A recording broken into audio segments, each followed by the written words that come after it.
नमस्कार मेरे नौजवान साथियों, कैसे हैं आप सब? आशा करता हूँ आप सभी स्वस्थ और प्रसन्न होंगे तथा लगातार सीख रहे होंगे। मैं Prem, assistant professor, PSMPG college, geography department Kannauj, आपका स्वागत करता हूँ अपने YouTube channel geography with Prem में। दोस्तों, इससे पहले वाले वीडियो में हमने आपसे बात की थी, जो कि पृथ्वी की आंतरिक संरचना से संबंधित वीडियो पार्ट 1 था। उसमें हमने देखा था कि पृथ्वी की आंतरिक संरचना जानने के लिए कौन कौन से स्रोत हैं, जिसमें हमने देखा था अप्राकृतिक स्रोत, इसमें घनत्व, तापमान और दबाव को देखा था। इसके साथ पृथ्वी की उत्पत्ति से संबंधित जो साक्ष्य दिए गए हैं या सिद्धांतों के जो साक्ष्य हैं उसमें हमने देखा था। और प्राकृतिक जो स्रोत हैं उसमें हमने ज्वालामुखी, उल्कापिंड और भूकंप के बारे में हमने देखा था कि कैसे हम पृथ्वी की आंतरिक संरचना को बता सकते हैं। ठीक है, तो इसी के आधार पर जो अगला आज का जो वीडियो है आपका, वो पार्ट 2 है पृथ्वी की आंतरिक संरचना से संबंधित। तो इसमें हम और डिटेल से बात करेंगे आपसे। तो चलिए शुरू करते हैं आज का लेक्चर। हमारी पृथ्वी की जो आंतरिक संरचना है को विभिन्न स्रोतों जैसे चट्टानें, ज्वालामुखी, तापमान, दबाव, घनत्व, उल्काएं, गुरुत्वाकर्षण बल, चुंबकीय क्षेत्रों में भिन्नता तथा भूकंपीय तरंगों की गति और दिशा में, यहाँ आपको याद रखना होगा कि भूकंपीय तरंगों की गति और दिशा में भिन्नता और चट्टानों के घनत्व में अंतर के आधार पर 3 भागों में विभाजित किया जाता है।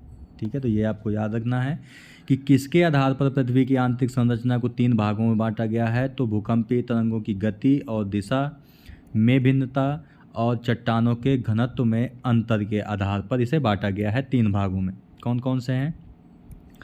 क्रस्ट, प्रवार यानी कि मैंटल, कोर या इसे क्रोड भी बोलते हैं, इसे अंतरतम भी बोलते हैं और इसे केंद्र भी बोलते हैं। ठीक है, तो ये चारों नाम आपको याद रखना है। इस चित्र के माध्यम से दोस्तों पृथ्वी की आंतरिक संरचना को दिखाया गया है। ठीक है, इसमें आप देख सकते हैं कि संपूर्ण पृथ्वी का अगर 1/4 भाग निकाल लिया जाए तो वो कुछ इस प्रकार बनेगा जा करके। ठीक है, इसी को किस प्रकार बांटा गया है? तो ये ऊपर वाला जो आपका क्षेत्र है वो क्रस्ट है, जो कि 0 से 100 किलोमीटर है। इसके बाद आपका मैंटल है, जो कि 100 से लेकर के या कह सकते हो 200 से लेकर के 2900 किलोमीटर है। इसके बाद आपका कोर है। ठीक है, कोर को 2 भागों में बांटा गया है, आउटर कोर और इनर कोर। इसको हम और अच्छे से देखेंगे अभी आगे। तो ये आपकी पृथ्वी की आंतरिक संरचना है। चलिए इसके बारे में अब देखते हैं हम और अच्छे से। सबसे पहला पृथ्वी की आंतरिक संरचना के अंतर्गत जो आता है वो आता है भूपर्पटी यानी कि क्रस्ट। ठीक है, हमारी पृथ्वी की जो सबसे बाहरी परत है उसे भूपर्पटी कहा जाता है। इसकी मोटाई महाद्वीपों और महासागरों के नीचे अलग अलग है। ठीक है, महाद्वीपों में भूपर्पटी की औसत मोटाई 30 किलोमीटर है। ठीक है, जो आपके महाद्वीप हैं वहाँ पर इसकी औसत मोटाई कितनी है? 30 किलोमीटर। वहीं महासागरों के नीचे जो भूपर्पटी है उसकी औसत मोटाई है 5 किलोमीटर। महाद्वीपों में जहाँ ऊंचे पर्वत हैं, जैसे आपका हिमालय पर्वत, रॉकीज, एंडीज आपका साउथ अमेरिका में पड़ता है, रॉकीज आपका उत्तरी अमेरिका में, और हिमालय आपको पता है कि एशिया में है। ठीक है, तो महाद्वीपों के नीचे जहाँ पर ऊंचे पर्वत हैं यहाँ इसकी मोटाई 70 किलोमीटर तक भी पाई जाती है। तो ये भी आपको याद रखना है। ठीक है, जो महाद्वीपीय भूपर्पटी की ऊपरी भाग है वो अवसादी शैलों का बना है। ये भी आपको याद रखना है कि जो महाद्वीप की भूपर्पटी है वो अवसादी शैलों से बनी है। वहीं जो आपकी महासागरीय भूपर्पटी है जो आपकी महाद्वीपीय भूपर्पटी है वह अवसादी शैलों से तथा इसके नीचे ग्रेनाइट जैसे रवेदार चट्टानों से बनी है। यानी कहने का मतलब है कि जो महाद्वीपीय भूपर्पटी है वो बनी किसकी है? ग्रेनाइट की, लेकिन इसके ऊपर अवसादी शैलों का आवरण है। ठीक है, जबकि जो महासागरीय भूपर्पटी है वो बेसाल्ट से निर्मित है। ठीक है, इस परत की औसत जो घनत्व है वो 2.7 से 3 ग्राम प्रति घन सेंटीमीटर है। तो इसका औसत घनत्व कितना है? 2.7 से लेकर के 3 ग्राम घन सेंटीमीटर तक। अब इसके बाद है कि भूकंपीय तरंगों की गति में अंतर के कारण इस परत को दो भागों में या दो भागों में विभाजित किया जाता है। कौन कौन सी? ऊपरी भूपर्पटी और निचली भूपर्पटी, यानी अपर क्रस्ट और लोअर क्रस्ट। किस आधार पर भूपर्पटी को बांटा गया है? तो भूकंपीय तरंगों की गति में अंतर के कारण। ठीक है, इसमें सबसे पहला है आपका ऊपरी भूपर्पटी यानी अपर क्रस्ट। इस परत का निर्माण परतदार चट्टानों यानी कि इन्हें अवसादी चट्टान भी कहते हैं। ठीक है, इनका निर्माण परतदार चट्टानों तथा ग्रेनाइट चट्टानों से हुआ है। इस पर जो प्राथमिक तरंगों की गति है लगभग 6 किलोमीटर प्रति सेकेंड होती है। प्राथमिक तरंगों की गति कितनी है? 6 किलोमीटर प्रति सेकेंड है। यहाँ पे आपको बता दें कि भूकंप से 3 प्रकार की तरंगें निकलती हैं, P, S और L। ठीक है, तो जो P है आपकी वही प्राथमिक तरंग है, तो इसकी गति है 6 किलोमीटर प्रति सेकेंड और इसका घनत्व है 2.65 से 2.75 ग्राम प्रति घन सेंटीमीटर। यहाँ पे घन होगा दोस्तों, घन नहीं, सेंटीमीटर। चूँकि यह परत महाद्वीपों पर स्थित होती है अतः इसे महाद्वीपीय भूपर्पटी भी कहा जाता है।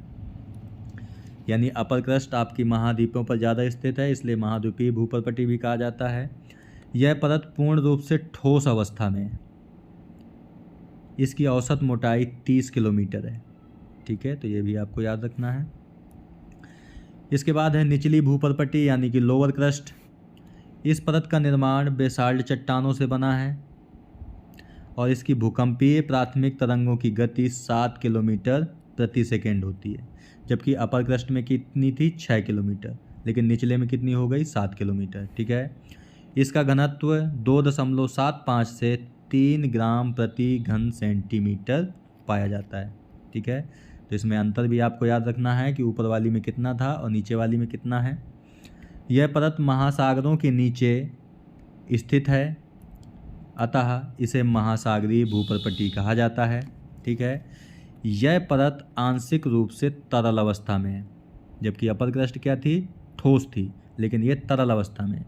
इसकी जो औसत मोटाई है वो 4 किलोमीटर है, कहीं कहीं पर 5 किलोमीटर भी लिखा मिलेगा आपको। ठीक है, तो औसत मोटाई आपको याद रखनी है। अब जो ऊपरी और निचली भूपर्पटी है यानी अपर और लोअर क्रस्ट है, जो भूपर्पटी में पाए जाने वाले पदार्थों के घनत्व में अंतर के कारण इस क्षेत्र में भूकंपीय प्राथमिक तरंगों की गति में वृद्धि हो जाती है। ठीक है, और कितनी? 7 किलोमीटर प्रति सेकेंड हो जाती है। ठीक है, क्यों? क्योंकि यहाँ पर जो चट्टानें हैं या पदार्थ हैं उनके घनत्व में अंतर पाया जाता है।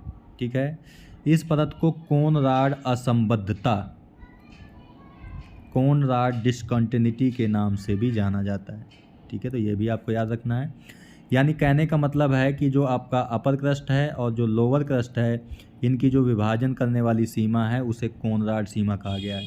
ठीक है, इसके बाद पृथ्वी की निचली आंतरिक संरचना के अंतर्गत जो दूसरी परत है वह है आपकी मैंटल यानी कि प्रवाद। इस परत, यह जो परत है आपकी निचली भूपर्पटी के नीचे लगभग 2900 किलोमीटर तक आंतरिक भाग में स्थित है। निचली भूपर्पटी और मैंटल के मध्य, यहाँ पे मैंटल होगा, निचली भूपर्पटी और मैंटल के मध्य भूकंपीय प्राथमिक और द्वितीयक तरंगों की गति में अचानक वृद्धि हो जाती है। द्वितीयक मतलब S, प्राथमिक मतलब P। ठीक है, तो इनके तरंगों में क्या हो जाती है? अचानक वृद्धि हो जाती है। यहाँ पर भूगर्भीय पदार्थों के घनत्व में वृद्धि हो जाती है। अब आपको एक चीज़ ये याद रखना है कि चट्टानों का घनत्व जब बढ़ता है तो तरंगों की गति भी क्या होती है? बढ़ती है। ठीक है, तो जो आपका मेंटल है वहाँ पर पदार्थों के घनत्व में वृद्धि हो रही है, तो आपकी जो तरंगें हैं प्राथमिक और द्वितीयक उनकी गति में भी वृद्धि हो रही है। ठीक है। इस पतली परत को मोहो असंबद्धता यानी मोहो डिस्कंटिन्यूटी के नाम से जाना जाता है। कहने का मतलब ये है कि लोअर क्रस्ट और अपर मेंटल के मध्य जो पतली सीमा है आपकी विभाजन रेखा, उसे ही आप क्या कहते हैं, मोहो असंबद्धता कहते हैं। मोहो असंबद्धता निचली भूपरपटी यानी कि लोअर क्रस्ट और ऊपरी मेंटल यानी अपर मेंटल के मध्य विभाजक परत है। मेंटल परत की मोटाई पृथ्वी के समस्त अर्धव्यास के आधे से कम है। पृथ्वी के समस्त आयतन का 83% हिस्सा इसी परत में है। ठीक है। यहाँ पे आयतन हम आपको बताएं कि आयतन का मतलब यहाँ पे क्या है। तो आयतन का मतलब दोस्तों ये है कि मेंटल का विस्तार पृथ्वी के 83% हिस्से पर ही, इसका मतलब ये बड़ा क्षेत्र है आपका, तो 83% हिस्से पर है। ठीक है। वहीं जो इसका द्रव्यमान है यानी कि पृथ्वी के समस्त द्रव्यमान का यानी कि मास का 68% भाग मेंटल में ही स्थित है। भूकंपीय तरंगों की गति में भिन्नता के कारण इस परत को भी दो विभागों में विभाजित किया गया है। किस कारण? भूकंपीय तरंगों की गति में भिन्नता के कारण। कौन कौन से परतें हैं? अपर मेंटल और दूसरी है आपकी निचली मेंटल। सबसे पहले बात करते हैं ऊपरी मेंटल यानी अपर मेंटल की। तो मोहो असंबद्धता जो कि आपकी कहाँ पर थी? अपर मेंटल और लोअर क्रस्ट के बीच थी, से 700 किलोमीटर तक आंतरिक भाग को ऊपरी मेंटल कहा जाता है। ऊपरी मेंटल के ऊपरी भाग तथा भूपरपटी को मिलाकर लगभग 200 किलोमीटर की गहराई तक इसको स्थल मंडल के नाम से जाना जाता है। ठीक है। तो ये चीज़ भी आपको याद रखनी है। ठीक है। यानी कि जैसे जैसे हम पृथ्वी के नीचे बढ़ते हैं तो 200 से लेकर के 700 किलोमीटर तक का जो आपका 0 से लेकर के 200 किलोमीटर तक का क्षेत्र है उसे हम स्थल मंडल के नाम से जानते हैं। ऊपरी मेंटल के ऊपरी भाग लगभग 200 किलोमीटर तक के इस हिस्से को दुर्बलता मंडल कहा जाता है। यह लगभग तरल अवस्था में है, यानी कि पूर्णता ना तो ये तरल है और ना पूर्णता ठोस है। ठीक है। तो अर्ध लिक्विड अवस्था में ये पाया जाता है। इस भाग में रेडियो एक्टिव पदार्थों की अधिक मात्रा में पाया जाना प्लेटों के खिसकने का प्रमुख कारण बनता है। ठीक है। ये अर्ध तरल अवस्था में क्यों है? क्योंकि यहाँ पे रेडियो एक्टिव तत्व पाए जाते हैं और आपको पता है कि रेडियो एक्टिव तत्वों में ऊर्जा बहुत अधिक होती है जो कि चट्टानों को ठोस अवस्था में नहीं रहने देती। ठीक है। इसी पर आपकी प्लेटें खिसकती हैं। अनुमानतः इसी भाग से ज्वालामुखी के विस्फोट के समय निकलने वाला लावा या मैग्मा का स्रोत माना जाता है। यानी कि ज्वालामुखी से जो लावा और मैग्मा निकलता है वो कहाँ से निकलता है? तो आपका दुर्बलता मंडल से ही लगभग माना जाता है। इस परत में जो भूकंपीय तरंगें हैं यानी कि द्वितीयक तरंगें जिसे एस वेव कहते हैं आप, लुप्त हो जाती हैं। ठीक है। क्यों? क्योंकि आपको पता है कि जो एस वेव हैं केवल और केवल ठोस भाग में ही प्रवाहित हो सकती हैं, जबकि ये क्या है? अर्ध लिक्विड अवस्था में। इसलिए यहाँ पर ये तरंगें क्या हो जाती हैं? विलुप्त हो जाती हैं यानी लुप्त हो जाती हैं। इसका घनत्व 3 से लेकर के 3.4 ग्राम प्रति घन सेंटीमीटर पाया जाता है। इसकी गहराई 200 से 700 किलोमीटर का जो शेष भाग है वो ठोस अवस्था में। ठीक है। 200 से 700 किलोमीटर का जो शेष भाग बचता है वो आपका ठोस अवस्था में है। इस भाग का घनत्व 3.4 से 4.3 ग्राम प्रति घन सेंटीमीटर के आसपास पाया जाता है। इस भाग में भूकंपीय तरंगें यानी पी तरंगों की गति में फिर कमी हो जाती है क्योंकि ये अर्ध लिक्विड अवस्था में, इसलिए इसमें कमी हो जाती है। इस कारण से इसको निम्न गतिक मंडल भी कहा जाता है। ये भी आपको याद रखना है। इसे निम्न गतिक मंडल कहा जाता है। किसे? 200 से लेकर के 700 किलोमीटर तक के क्षेत्र को। क्यों? क्योंकि इसमें पी तरंगों की गति में कमी आती है। इसके बाद है निचला मेंटल यानी कि लोअर मेंटल। मेंटल परत में 700 किलोमीटर के बाद घनत्व में वृद्धि हो जाती है, जिसे रेपटी असंबद्धता के नाम से जानते हैं। यह परत ऊपरी और निचली मेंटल यानी कि अपर मेंटल और लोअर मेंटल के मध्य विभाजक के रूप में भी जानी जाती है। ठीक है, यानी कहने का मतलब है कि अपर मेंटल और लोअर मेंटल के मध्य जो विभाजक रेखा है उसे किस नाम से जानते हैं? तो रेपटी असंबद्धता के नाम से जानते हैं। निचली मेंटल 700 से लेकर के 2900 किलोमीटर तक का क्षेत्र है। ठीक है, इस परत का जो औसत घनत्व है वो 5.5 यानी 5.5 ग्राम प्रति घन सेंटीमीटर है, और ये दोस्तों पृथ्वी का भी औसत घनत्व है। ठीक है, तो ये भी आपको याद रखना है। जिसके कारण यहाँ प्राथमिक तरंगों की गति लगभग 8 किलोमीटर प्रति सेकेंड हो जाती है। यानी घनत्व बढ़ा तो आपका तरंगों की गति भी बढ़ गई। ठीक है, और यह परत ठोस अवस्था में पाई जाती है। इसके बाद है आपका क्रोड, या इसे अंतरतम या कोर या केंद्र के नाम से भी जानते हैं। निचली मेंटल के बाद अंदर की ओर एक और विभाजक पाया जाता है जिसे गुटेनबर्ग असंबद्धता कहते हैं। ठीक है, यानी जो गुटेनबर्ग असंबद्धता है वह मेंटल और क्रोड के मध्य विभाजक सीमा है। ठीक है, यह पृथ्वी के सबसे आंतरिक परत है, ये भी आपको याद रखना है, और इसका दूसरा नाम है जो उसे बेरिस्फीयर के नाम से भी जाना जाता है, तो ये भी आपको याद रखना है। यह जो परत है आपकी वह 2900 किलोमीटर से लेकर 6371 किलोमीटर यानी केंद्र तक की गहराई तक पाई जाती है। भूकंपीय तरंगों की गति के आधार पर इसे भी 2 उपविभागों में विभाजित किया जाता है, यानी प्रत्येक प्रमुख परत को भूकंपीय तरंगों की गति के आधार पर 2-2 भागों में बांटा गया है। ठीक है, ऊपरी कोर और निचला कोर यानी कि आउटर कोर और लोअर कोर। विभाजक परत को लेहमान या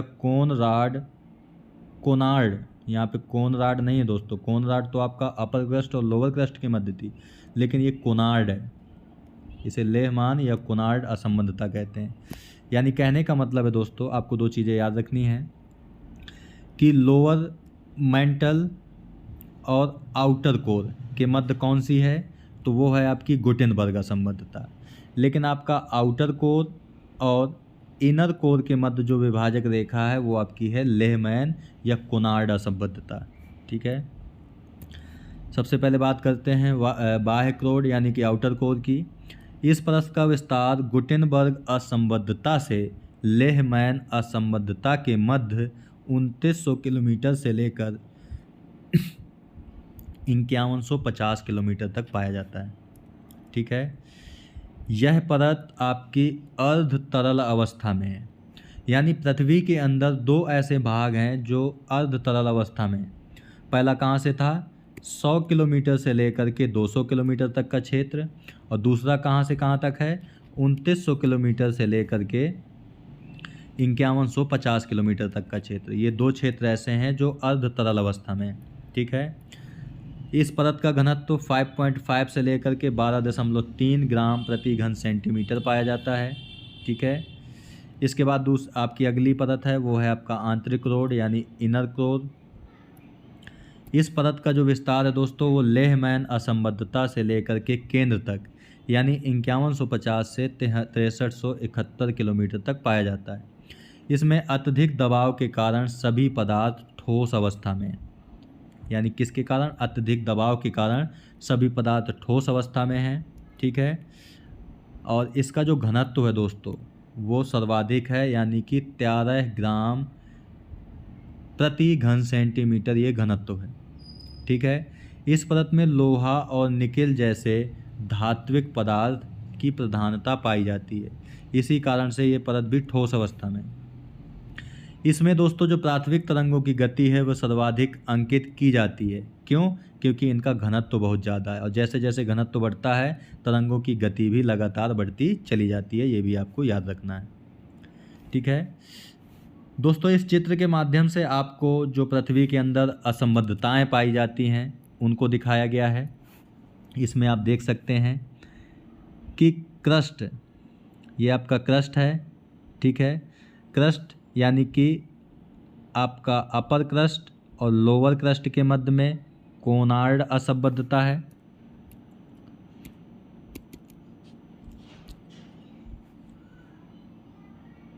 कौन सी है? कोनार्ड डिसकंटिन्यूटी है। इसके बाद क्रस्ट और मेंटल यानी अपर मेंटल के मध्य मोहो असंबद्धता है। ठीक है, और अपर मेंटल और लोअर मेंटल के मध्य रेप्टी डिसकंटिन्यूटी है। ठीक है, इसके बाद है आपका लोअर मेंटल और आउटर कोर के मध्य गुटेनबर्ग डिसकंटिन्यूटी है। ठीक है, और आउटर कोर और इनर कोर के मध्य लेहमैन डिसकंटिन्यूटी है। ठीक है, इसे बैरोस्फीयर के नाम से भी जाना जाता है। ठीक है, तो ये आपको याद रखना है। अब और पृथ्वी की आंतरिक संरचना में कुछ और फैक्ट देख लेते हैं जो आपके लिए जानने चाहिए, आपके कॉम्पिटिटिव एग्जाम में भी आते हैं ये सब, कि पृथ्वी के जो आंतरिक परतों का आयतन है एवं द्रव्यमान कितना कितना है। जैसे आपकी क्रस्ट है, इसका आयतन है 0.5% से 5% और द्रव्यमान इसका है 0.2%। मेंटल का जो आयतन है वो 83.5% और द्रव्यमान 67.8% है। क्रोड की बात करें तो 16% आयतन है और द्रव्यमान 32% है। ठीक है, इनको जब टोटल करोगे आप तो ये 100 और 100 आ जाएगा। इसके बाद और महत्वपूर्ण जानकारी है कि पृथ्वी, जो संपूर्ण पृथ्वी है में जो विभिन्न तत्वों की मात्रा कितनी है।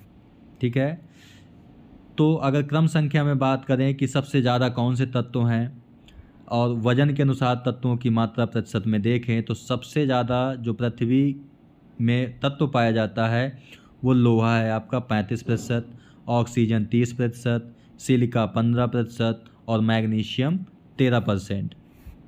इसके अलावा निकेल 2.4%, सल्फर 1.9%, कैल्शियम 1.1%, एल्युमिनियम 1.1% और अन्य आपके 0.5% पाए जाते हैं। और अगर वहीं पे हम भूपर्पटी की बात करें दोस्तों, आपको ये अंतर याद रखना है। अभी ऊपर जो बताया वो संपूर्ण पृथ्वी में पाए जाने वाले तत्वों की मात्रा थी, लेकिन अब भूपर्पटी में बात करें अगर तो क्रस्ट में पाए जाने वाले तत्वों की मात्रा है, वजन के अनुसार तत्वों की मात्रा प्रतिशत में। तो क्रस्ट में सबसे अधिक ऑक्सीजन है 46.60%, सिलिका 27.72%, एल्युमिनियम 8.13%, लोहा लगभग 5%, कैल्शियम 3.63%, सोडियम 2.83%, पोटेशियम 2.59%, मैग्नीशियम 2.09% और अन्य आपके हैं 1.41%। ठीक है, तो दोस्तों आज की वीडियो में यहीं तक। आज हमने आपसे बात की कि पृथ्वी की आंतरिक संरचना को भूकंपीय तरंगों की गति और दिशा में भिन्नता और चट्टानों के घनत्व में अंतर के आधार पर 3 भागों में बांटा जाता है, भूपर्पटी, मेंटल और कोर। इसके बाद भूकंपीय तरंगों की गति में अंतर के आधार पर भूपर्पटी को 2 भागों में बांटा जाता है, अपर क्रस्ट और लोअर क्रस्ट। इसी प्रकार मेंटल को भी भूकंपीय तरंगों की गति में अंतर के आधार पर अपर मेंटल और लोअर मेंटल में बांटा गया है। इसी प्रकार कोर को भी भूकंपीय तरंगों में गति में अंतर के आधार पर 2 भागों में बांटा गया है, आउटर कोर और इनर कोर। साथ ही साथ हमने दोस्तों ये भी देखा कि चट्टानों में प्रत्येक परत में भिन्नता पाई जाती है और इनकी विभाजक रेखाएं अलग अलग हैं। जैसे सबसे पहले है कोनराड असंबद्धता, फिर आपकी है मोहो असंबद्धता, फिर है रेपती असंबद्धता और इसके बाद आपकी थी लेहमैन गुटेनबर्ग असंबद्धता और इसके बाद है लेहमैन असंबद्धता। ठीक है, ये हमने देखा। इसके बाद पृथ्वी की आंतरिक परतों का आयतन और द्रव्यमान देखा। संपूर्ण पृथ्वी में विभिन्न तत्वों की मात्रा देखी और इसके बाद हमने क्रस्ट में तत्वों की मात्रा भी देखी। ठीक है दोस्तों, जो आपको PDF होगा वो वीडियो के डिस्क्रिप्शन बॉक्स में आपको उसका लिंक मिल जाएगा। ठीक है, PDF का लिंक आपको मिल जाएगा जहाँ से डाउनलोड करके आराम से आप पढ़ सकते हैं। ठीक है, तो मिलते हैं आपसे नेक्स्ट वीडियो में एक नए इम्पोर्टेंट टॉपिक के साथ। तब तक के लिए नमस्कार। आप प्रसन्न रहिए, खुश रहिए, मुस्कुराते रहिए और लगातार सीखते रहिए, कभी अपने लिए तो कभी अपनों के लिए। धन्यवाद। जय हिंद दोस्तों।